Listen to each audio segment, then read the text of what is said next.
Full மப்புல railway ட்ராக்ல அதிவேகமா இளம்பெண் ஒருத்தவங்க காரை ஓட்டிட்டு வந்த சம்பவம் ஒரு மிகப்பெரிய அதிர்ச்சியை ஏற்படுத்திருக்கு.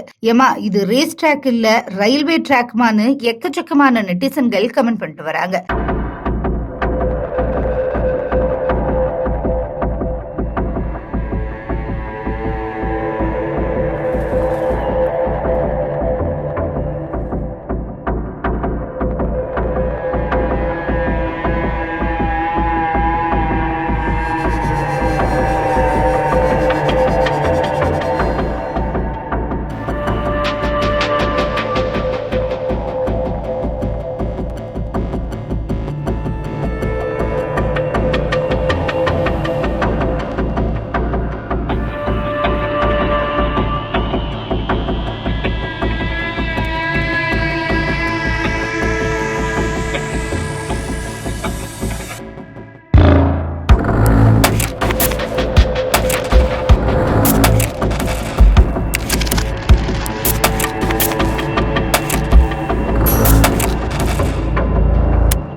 தெலுங்கானா மாநிலம் ரங்காரெட்டி மாவட்டத்துல தான் இந்த சம்பவம் நடந்திருக்கு. சங்கரப்பள்ளியிலிருந்து ஹைதராபாத் செல்லக்கூடிய ரயில்வே பாதையில திடீர்னு ஒரு கார் வேகமா வந்திருக்கு. இதை பார்த்த பொதுமக்கள் மற்றும் ரயில்வே ஊழியர்கள் அதிர்ச்சி அடைந்தது மட்டும் இல்லாம அது யாருன்னு பாக்குறதுக்காக ஓடி இருக்காங்க. அப்போ அந்த காரை ஓட்டிட்டு வந்தது ஒரு இளம் பெண் அப்படின்றது தெரிய வந்திருக்கு. உடனே ரயில்வே ஊழியர்கள் அந்த பெண்ணை சிறிது தூரம் துரத்திட்டு போயிருக்காங்க.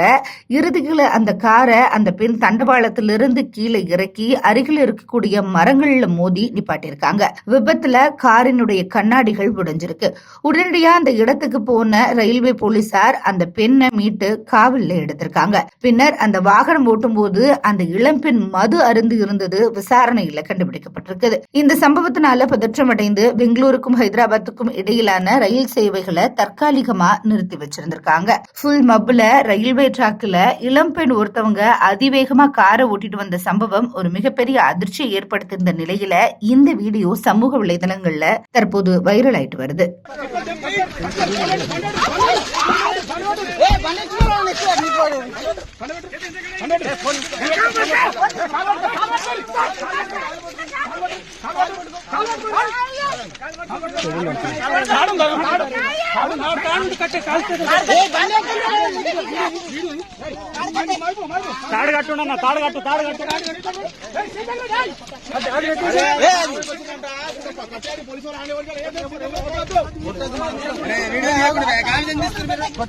మరి ఎవరు యూపీ